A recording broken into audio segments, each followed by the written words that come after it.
Jika kamu kalah, hati Qin Yichen tiba-tiba terasa mati rasa. Mungkinkah Anda ingin memberi diri Anda kupon pengalaman 7 hari lagi untuk siksaan hidup dan mati? Qin Yichen mengingat ini sekarang, dan hatinya terasa mati rasa untuk sementara waktu, dan dia dengan cepat menggelengkan kepalanya. Tidak. Athena melingkarkan tangannya di leher Qin Yichen.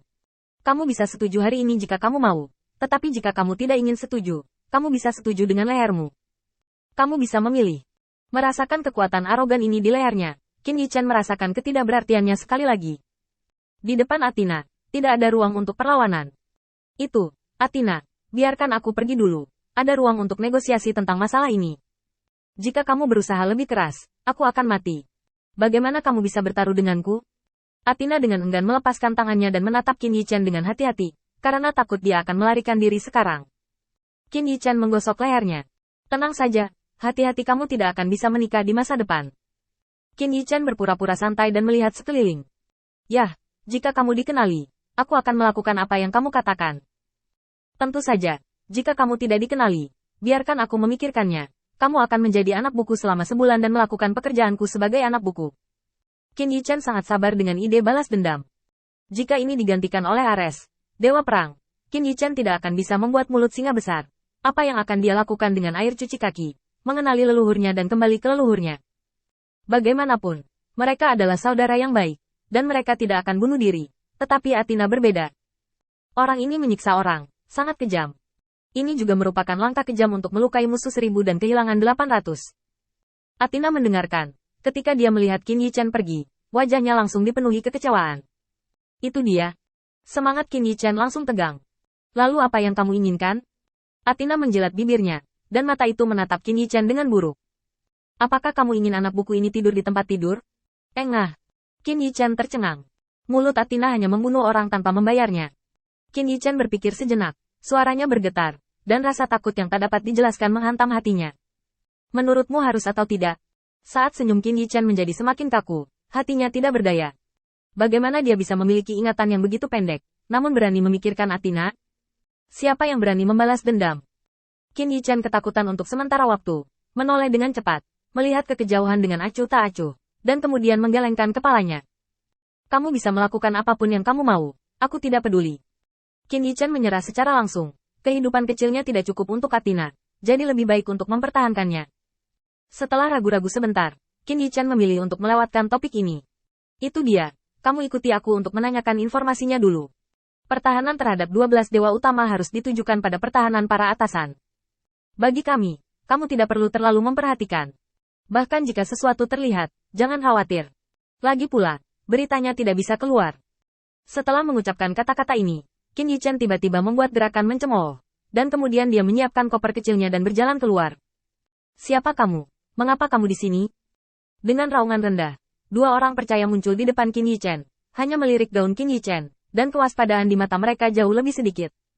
Salah satu dari mereka melangkah maju dengan mengutuk.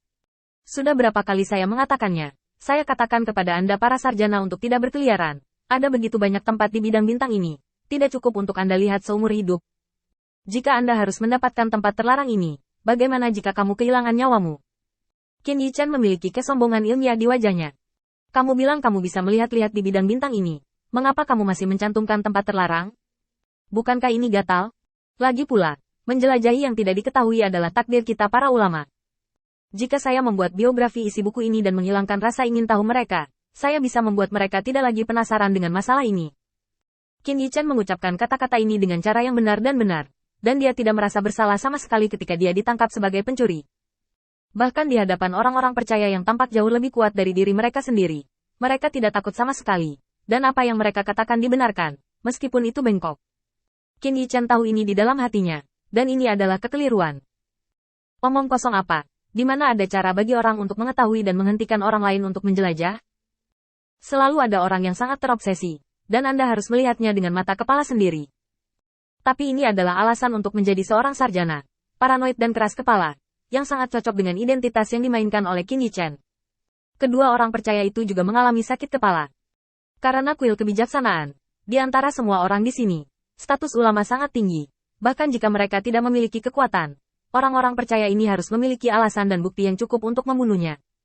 Inilah alasan sebenarnya mengapa Qin Yichen berani menjadi sombong di sini. Jika tidak ada kepastian, bagaimana Qin Yichan memiliki kepercayaan diri untuk melakukan ini? Lupakan saja. Jangan pedulikan ini denganmu. Ikut kami. Ini bukan tempat yang bisa kamu jelajahi. Jika kamu membuat marah Lord Athena, tidak ada yang bisa melindungimu. Setelah itu, orang percaya tidak peduli apakah Qin Yichan mau atau tidak. Dia akan pergi ketika dia menyebutkan Qin Yichan. Tiba-tiba, seorang Brick yang percaya memandang Athena. Ada sedikit pesona yang tidak bisa disembunyikan dalam kehijauan, dan penampilannya terlalu mirip dengan Athena. Itu terkait dengan taruhan dengan Qin Yichan.